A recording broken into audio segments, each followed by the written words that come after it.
In this era of deep complexity, I really don't know what he said at the end of that sentence. I don't think he knows what he said either. Look, beyond the edges of black or white. I don't know what's wrong with you young people. You think you just fell out of a coconut tree? It's time to be notionally accurate. You're not telling the truth, Mr. Secretary. No disrespect, but that's just not true. Here's your host, Captain Kirk. Welcome one and all to the 13th episode of the Notionally Accurate Podcast, produced live right here at the One Man's Burden Studios in my undisclosed compound, located in a special skiff room in the secret sub-basement right here in Mar-a-Lago. My name is Captain Kirk and I'll be your affable host. Now we have a projection to make in Wisconsin. Yes, we can.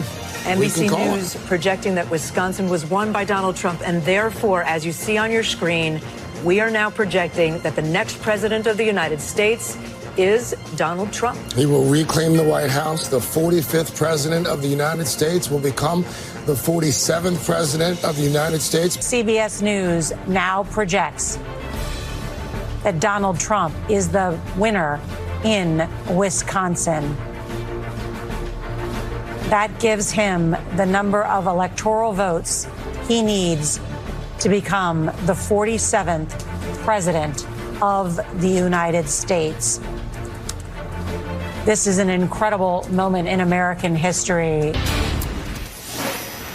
It is now official. CNN projects that Donald Trump has been elected president, defeating Vice President Kamala Harris and making a political comeback unlike any in modern American politics. The Fox News decision desk can now officially project that Donald Trump will become the 47th president of the United States.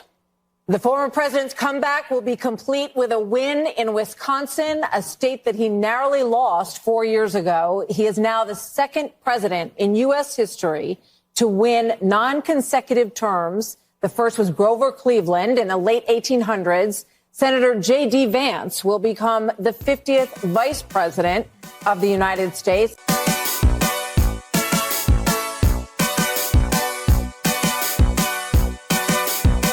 Donald J. Trump has succeeded in being the second former president to win a non-consecutive term to the presidency in American history.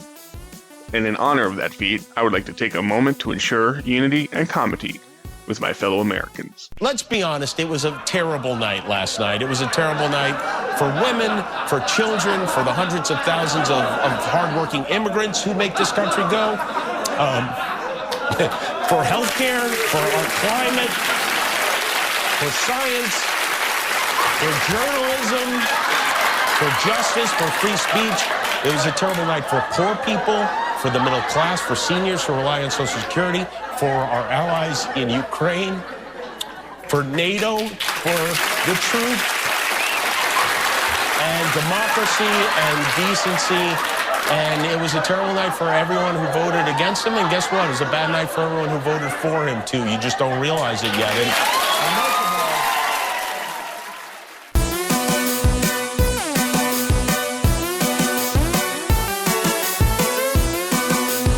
The House and Senate races are catching up with the Electoral College, but so far it appears that the GOP will hold the House majority and flip the Senate.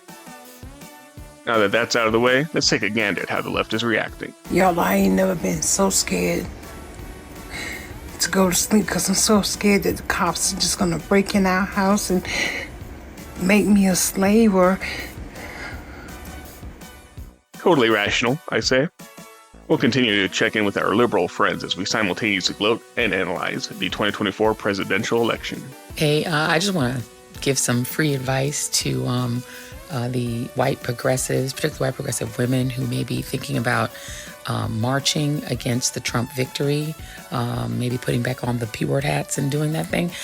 I would just say probably don't send any of those invites to any black women you know. I'm just going to tell you right now, they're not coming. I'm pretty sure black women have resigned from the Save America Coalition, Save Democracy Coalition, and definitely the Save the Democratic Party Coalition. I think that's probably not happening. I would just keep those invites maybe among your own friends because I don't think they're coming.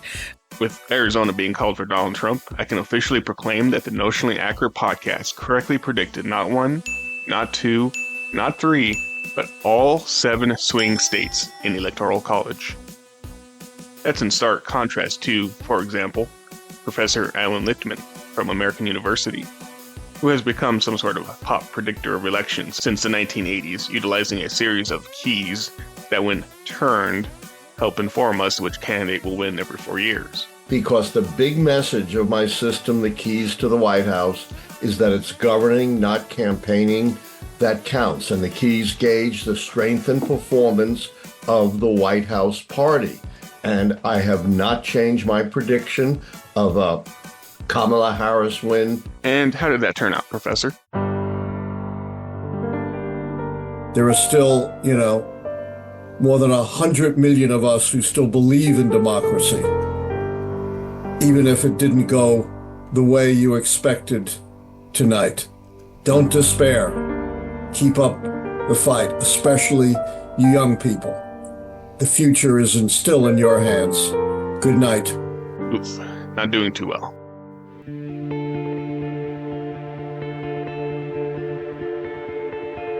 Over the summer, I read a book about the 1968 election called American Maelstrom by Michael Cohen. Not that Michael Cohen. Every single right within which to turn around would we stop so we can... All right, 2 seconds, I'm going to end up blocking this idiot. This Michael Cohen. Now, a lot of these protests occurred at events for George Wallace, but every politician in 68, Nixon, Humphrey, they were all heckled. There was all incidents at their campaign events in ways that we haven't really seen. We didn't see much before, haven't seen much since. He wrote about the various candidates that year, LBJ's f***ing off and abdicating his incumbency in late March, and the divisiveness of the election. He discussed Vice President Hubert Humphrey and the travails of his effort to run a campaign similar to Kamala Harris, which is to say, in place of a president already in office, though Humphrey had started his during the primary, unlike Kamala. Cohen discussed how Humphrey's initial optimism actually hurt him, particularly the use of a phrase I'd never heard before, something called the politics of joy. Wow, that rang a bell this election season. From a man who once had the honor to be called in this convention the man from hope, we need Kamala Harris, the president of joy, to lead us. As Kamala's effort to be the joy candidate did not succeed in winning her the presidency. And just who can be thanked for turning those states red this cycle? Hundreds of thousands to millions of people, of course, who poured their hearts and souls into knocking on doors and inviting voters to join the America First GOP, or vote for the candidates belonging to this broad, multi-ethnic coalition that spans economic class.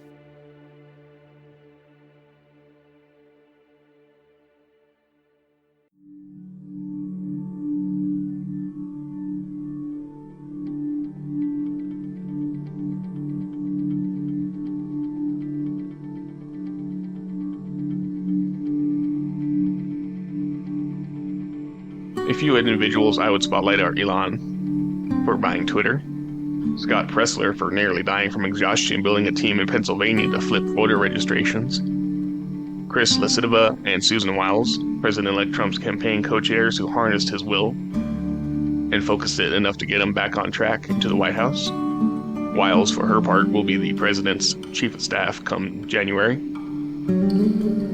RFK Jr. and Tulsi Gabbard, who made acceptable the idea of Democrats voting for Donald Trump.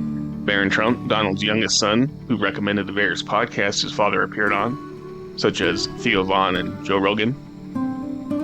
J.D. Vance, whose initial rollout as Trump's VP selection was viewed negatively, but who landed on his feet and delivered the credibility necessary to convince Rust Belt voters to trust the ticket. And finally, the 70+ million voters across the country who delivered a victory that stunned even CNN. So you asked, are there any places that the vice president is overperforming Joe Biden in 2020? So we could show you that as well. We just bring that out here. Harris overperforming in 2020. Holy smokes. There you go. So let this go away and see if there's anything on the east side there. Literally nothing? Literally nothing. Literally not one county?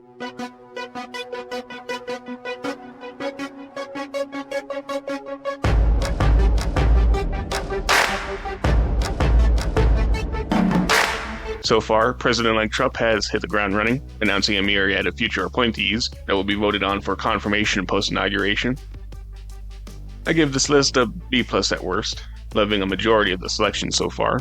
President-elect Trump has rounded out his picks for the top 15 positions within his cabinet in just 3 weeks. So this is a pace that's very different from his first run at the presidency in 2016. And I did want to share this with you, as I did want to show you all of those picks and his administration now taking shape.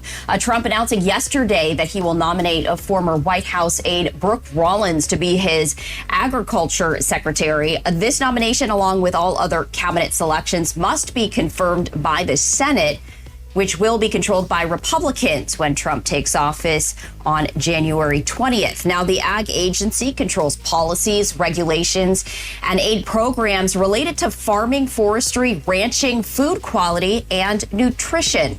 The pick completes Trump's selection of the heads of executive branch departments just 2.5 weeks after the former president won the White House once again.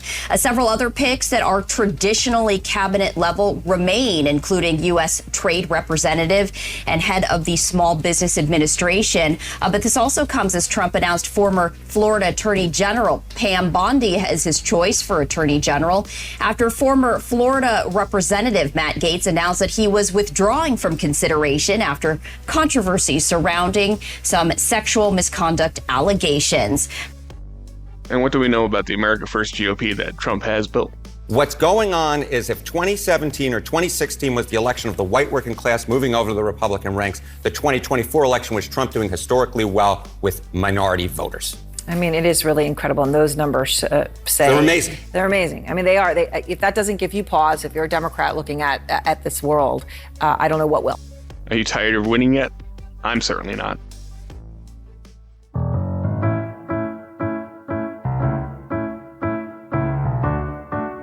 And since we're nearing the end of the month, let's close it out with a good laugh. Here's WKRP in Cincinnati, a classic, the turkey drop. Happy Thanksgiving, everyone. All right, fellow babies, and now it's time to go to our live remote man on the scene at the Pinedale Shopping Mall for the big WKRP turkey giveaway. So, take it away, Les Nessman. This is Les Nessman, your man on the scene here at the Pinedale Shopping Center, where the excitement is mounting. We're here to witness the big WKRP turkey Thanksgiving giveaway. Hey, you got permission to be out here? What? You're blocking my store here, buddy. Don't you know who I am? I'm Les Nessman. I won the Buckeye News Hawk Award last year. Good for you, Buckeye. Now get out of my doorway. I'm sorry. Creep. So far, so good, huh? I'm here with hundreds of people who have gathered to witness what has been described as perhaps the greatest turkey event in Thanksgiving Day history. All we know for sure is that in a very few moments there are going to be a lot of happy people out here. Now the crowd is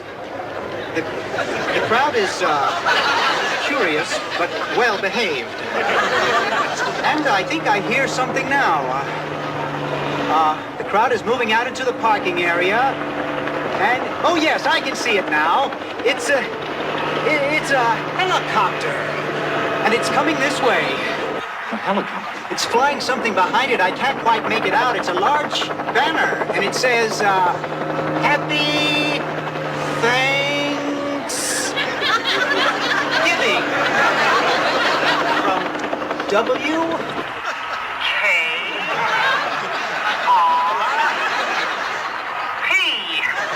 What a sight, ladies and gentlemen, what a sight. The copter seems to be circling the parking area now. I guess it's looking for a place to land. No, something just came out of the back of the helicopter. It's a dark object, perhaps a skydiver plummeting to the earth from only 2,000 feet into the air. Second to the third. There's no parachutes yet. Those can't be skydivers. I can't tell just yet what they are, but... Oh, my God, they're turkeys! Oh, Johnny, can you get this? Oh, they're crashing to the earth right in front of our eyes! One just went through the windshield of a parked car! This is terrible. The crowd is running around, pushing each other. Oh, my goodness! Oh, the humanity! People are running about. The turkeys are hitting the ground like sacks of wet cement.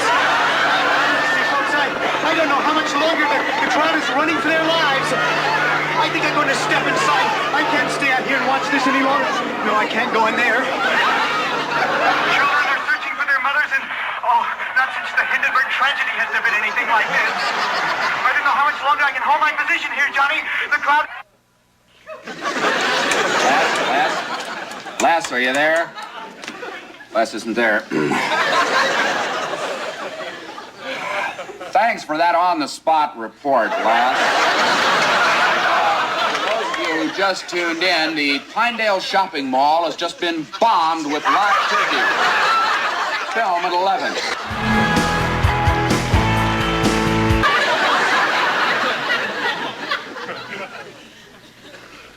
As God is my witness, I thought turkeys could fly.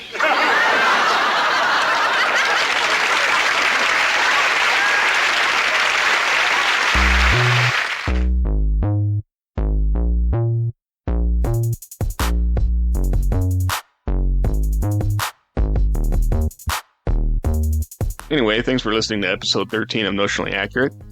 I'm your host, Captain Kirk. More to come on future episodes. Find this podcast on SoundCloud, Rumble, and YouTube. Follow me on Twitter/X at NotionallyACC. That's at NotionallyACC. Email me at notionallyaccurate@protonmail.com. That's notionallyaccurate@protonmail.com.